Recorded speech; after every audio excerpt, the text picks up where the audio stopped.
He was diagnosed with Duchenne muscular dystrophy at the age of 5.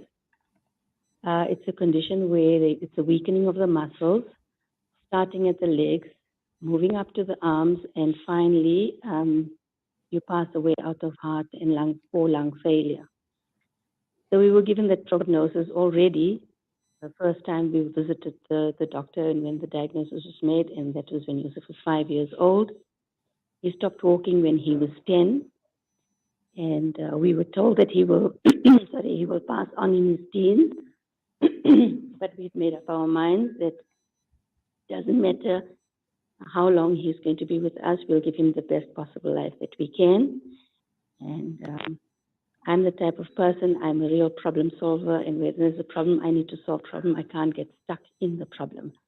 So I'm glad that Allah gave me that type of a personality, and between myself, my husband, my younger son Wasim, and the team that I had around me, we did the best with Yusuf with what we were given.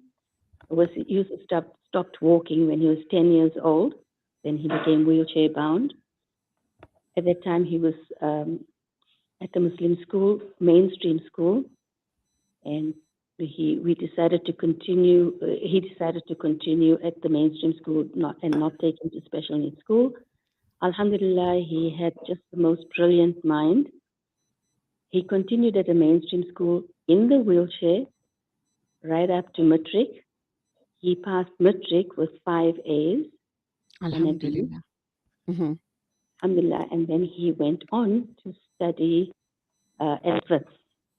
At FITS, he completed 3 degrees. His first degree was Bachelor of Accounting Science. His second degree was Bachelor of Science. He double majored in Physiology and Psychology. In the middle of that second degree, his lung collapsed. He was in ICU for 6 weeks, 42 days. When he was discharged, he came home with a trachea, which meant that we had to do suctioning at home and so on for him. But we managed to do all of that, alhamdulillah, very nicely and efficiently for him. That allowed him to go back to varsity. He completed the second degree, and then he did his honors in physiology, after which he passed away. So Yusuf passed away in September 2014. I remember very clearly because Faraz and I were on Hajj, and we received the message from my husband that Yusuf had passed away. So just know that we were in a very Mubarak place, and we made lots and lots of dua for him and you as a family as well. Thank you for that. And I'm sure it's everybody's duas that the duas for strength. You know, when people pass on, you feel bad to say Allah grant you sabr, because it's a tough thing to go through. So I always say, we make dua, I always tell people, make duas and tell the person, may Allah grant you strength to go through what you're going through. So I'm sure all of you have made dua that Allah continue to grant me the strength to go through after the passing of my beloved Yusuf. And alhamdulillah, I did. But it took a while, obviously, because his death was a huge loss for me, because I took care of him for 25 years, 24/7. And it took me the longest while to sit down and reflect on where to from here. But really, Allah is so good to us. He is so, so merciful to us, Julie. He taught me to love, to lose, and then how to pick up the pieces and live again beyond the loss. So that's the journey that I then picked up from after the loss, how to go on living beyond the loss.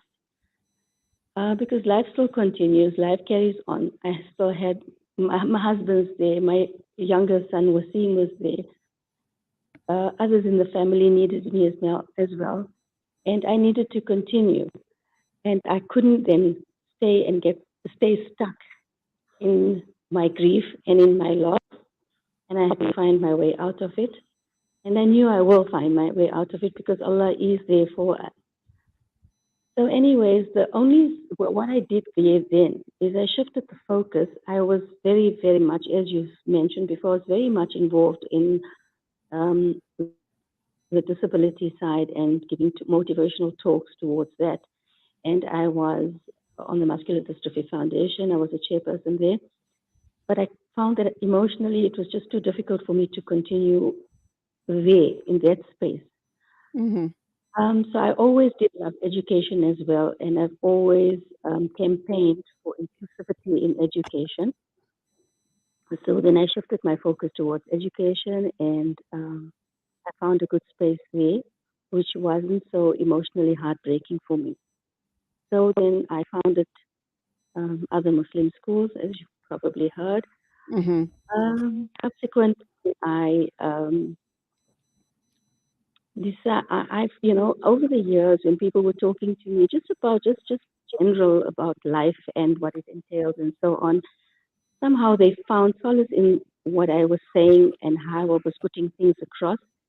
And then I felt it was making a difference to their lives because even if I met them a few months later or even a few years later, they would say, you said this to me and it resonated with me and it changed the way I thought and did things. So something clicked in my mind, and I said, you know what? I think I want to do this. I want to pursue this where I can make a difference to people's lives with experiential knowledge. Mm-hmm. So last year, sometime, I decided, okay, I'm going to have these little workshops for women whereby we can talk about general issues that affect us and that can grow us as individuals. And I Alhamdulillah. started those workshops. Yeah, alhamdulillah. So I started those workshops, and really, Julie, they made a difference to people's lives, like I say. Because even 2 or 3 months later, I would get a text and they would say, you know what, because of the workshop, it just spurred me on. It inspired and motivated me to do ABCDE. There was somebody that said, okay, they wanted to do the TIFO course, the online teaching course, and they did the Mm-hmm. teaching course. Somebody else texted me and she said, she always wanted to do Arabic and something held her back, but now she's so motivated to do it. She applied and she did that. So I was getting those types of responses, and alhamdulillah, those were excellent. And then I asked myself, now where to for myself from here? How can I grow myself even further than where I am right now? And so I decided to do this transformational life course, a life coaching course. I did the course, got certified. The hardest part, Julie, was writing the exam because I hadn't written an exam in like I don't know how many thousand years. Right. It was really, really hard. It was so tough. And it was a 4 hour exam. And yeah, it was really tough. But alhamdulillah, I passed. And yeah, so I am a certified transformational life coach. So Alhamdulillah. now, yeah, so now what I want to do is I have these group sessions and individual sessions whereby I want us to learn and I want, for myself, I'm becoming a better version of myself. And I want to be able to teach that to others, how to become the best version of yourself. And really, Julie, you can't attain that without inner peace. Mm-hmm. Because inner peace, the reason why it's so important to have inner peace is because inner peace feeds to the physiology of excellence. The physiology of excellence is whereby your heart, mind, soul, and body is in alignment. So you get away and you clear away all your inner conflict.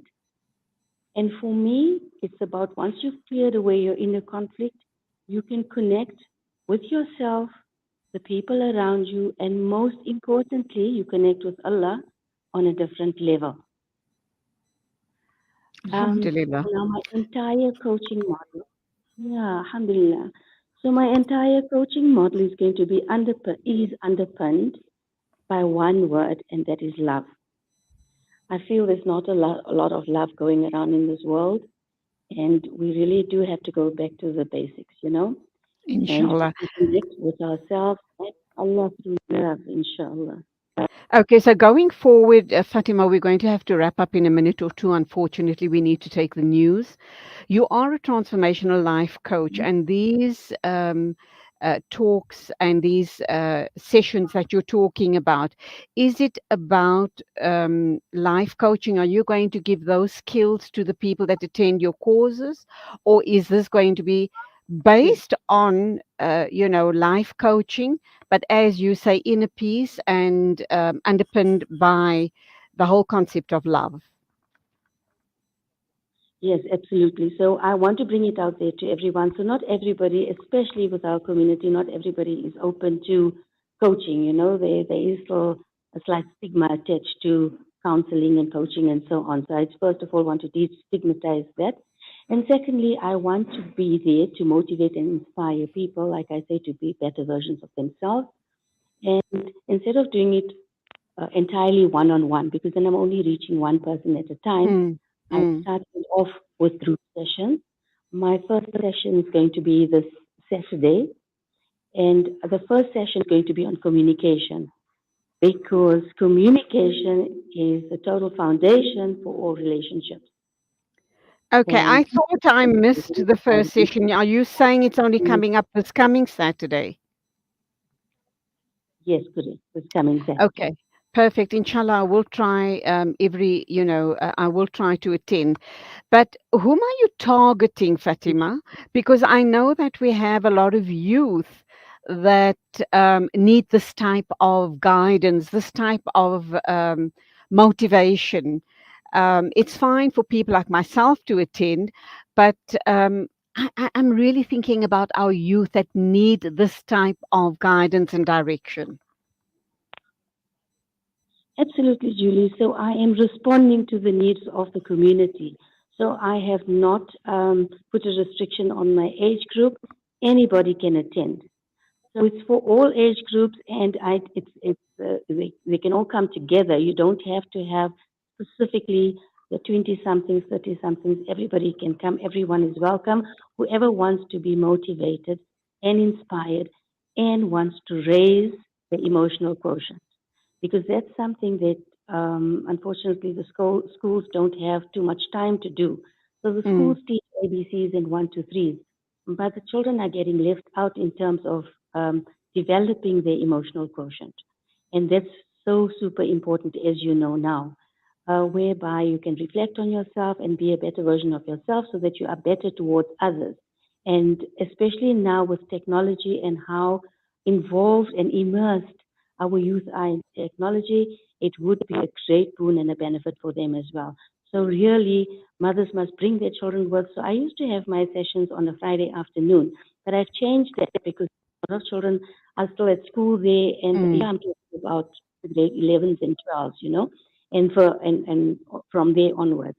So I true that's why I've changed to Saturday mornings.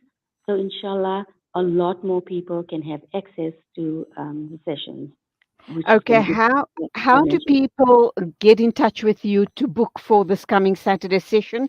And let me just put it out there, Fatima is based in Auckland Park in Johannesburg, and obviously these sessions will be happening around in that area. Correct. Yes. How do So people, they yeah, can how do people contact get in me. touch? Okay. Would you like me to give my cell number because that's where they're booking through the cell, Okay, and wonderful. my Let's will let's be give it on my out. computer. Yes, sure. It's 082 320 6330. Okay, Fatima, that's where we're going to My have to name is leave it. Fatima Talia. Unfortunately, l- I'm so sorry. There seems to be a bit of a problem with this line. There is a delay. So let Okay. me just quickly wrap up with you. Fatima's number is 082 320 6330. She is a transformational life coach. Her name is Fatima Talia. She's based in Auckland Park, and that's where these sessions will be happening. The first one will be taking place this Saturday morning. Please contact her for more details. Fatima, we need to hook up again sometime soon to have a more in depth discussion. I'm sorry, that's all we have time for this morning. Thank you indeed, anyway. No problem. Okay. Thank you so much for having me on the show, Julie. Lovely talking with you. It's Have exactly a great 9:09. We move on then with our news. our news correspondent. That, of course, is you, Zahid Jadwit.